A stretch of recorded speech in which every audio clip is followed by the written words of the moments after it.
జీవితంలో ఒక్కసారైనా చేయాల్సిన యాత్ర చార్ధామ్. లతగారి ఆధ్వర్యంలో సంప్రదించండి. పెళ్ళంటే నూరేళ్ల పంట అని మన సమాజం చెబుతోంది. అదే బంధం పెటాకులై విడాకుల దాకా వస్తే అదొక పెద్ద విషాదంగా, ఓ ఫెయిల్యూర్గా చూస్తారు. అయ్యో పాపం అని జాలి పడతారు, లేదా పరువు పోయిందని గుసగుసలాడుకుంటారు.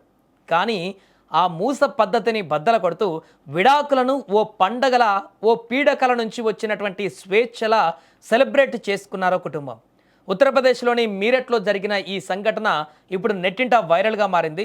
ఆ తల్లిదండ్రులు చేసిన పనికి నెటిజన్లు సెల్యూట్ చేస్తున్నారు. అసలు అక్కడ ఏం జరిగింది? విడాకులు వస్తే ఎందుకు సంబరాలు చేసుకుంటారు? ఈ వీడియోలో పూర్తిగా తెలుసుకుందాం. మీరట్కు చెందినటువంటి వినీత అనే యువతికి 7 ఏళ్ల క్రితం వివాహం జరిగింది.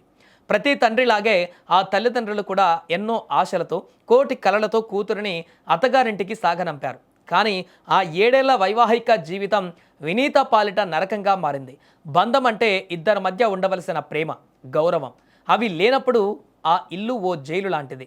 రోజు ఆ నరకంలో కుమిలిపోయే బదులు ధైర్యంగా ఆ బంధం నుంచి బయటకు రావాలని నిర్ణయించుకుంది వినీత. ఆ నిర్ణయానికి ఆమె తల్లిదండ్రులు కొండంత అండగా నిలబడ్డారు. న్యాయ పోరాటం చేసి 7 ఏళ్ల నరకానికి ముగింపు పలుకుతూ విడాకులు తీసుకున్నారు. అయితే అసలు ట్విస్ట్ ఇక్కడే ఉంది. కోర్టు నుంచి విడాకుల కాగితం చేతికి రాగానే వినీత తల్లిదండ్రులు ఏడవలేదు. పరువు పోయిందని తలుపులు మూసుకోలేదు. డప్పులు తెప్పించారు. ఊరంతా మోత మోగిపోయేలా డ్యాన్సులు చేస్తూ తమ కూతురిని సగర్వంగా పుట్టింటికి స్వాగతించారు. ముఖ్యంగా వారు వేసుకున్న టీషర్ట్లు అందరి మనసుల్ని హత్తుకున్నాయి. ఆ టీషర్ట్ల మీద ఏమని ఉందో తెలుసా?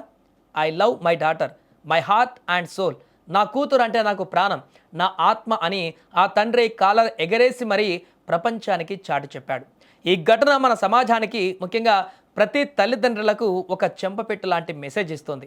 కూతురు అంటే ఒక భారం కాదు.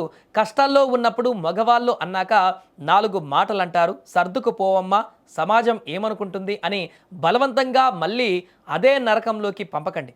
సమాజం ఏమనుకుంటుందో అన్న మీ పరువు భయం కంటే మీ కూతురి ప్రాణం ముఖ్యం. శవమై ఇంటికి రావడం కంటే విడాకులు తీసుకొని ఇంటికి రావడం 100 రెట్లు మేలు. వినీత తల్లిదండ్రులు ఈరోజు సమాజానికి నిరూపించింది అదే. పెళ్లి ఫెయిల్ అయినంత మాత్రాన జీవితం ఫెయిల్ అయినట్టు కాదు. స్వేచ్ఛగా ఓ కొత్త జీవితం మొదలు పెట్టవచ్చు అని వారు దారి చూపించారు. నిజంగా వినీత తల్లిదండ్రులకు మనం ఒక పెద్ద సెల్యూట్ చేయాల్సిందే. ఈ వీడియో చూస్తున్న మీలో ఎంతమంది ఆ తల్లిదండ్రుల ఆలోచన విధానాన్ని సమర్థిస్తున్నారు? కూతురికి ఇలా అండగా నిలబడడం కరెక్టేనా? మీ అమూల్యమైనటువంటి అభిప్రాయాన్ని కింద కామెంట్ రూపంలో తెలియజేయండి. ఆడపిల్లలకు, వారి తల్లిదండ్రులకు ఆత్మవిశ్వాసాన్ని ఇచ్చే ఈ వీడియో పైన మీ అభిప్రాయాన్ని చెప్పండి.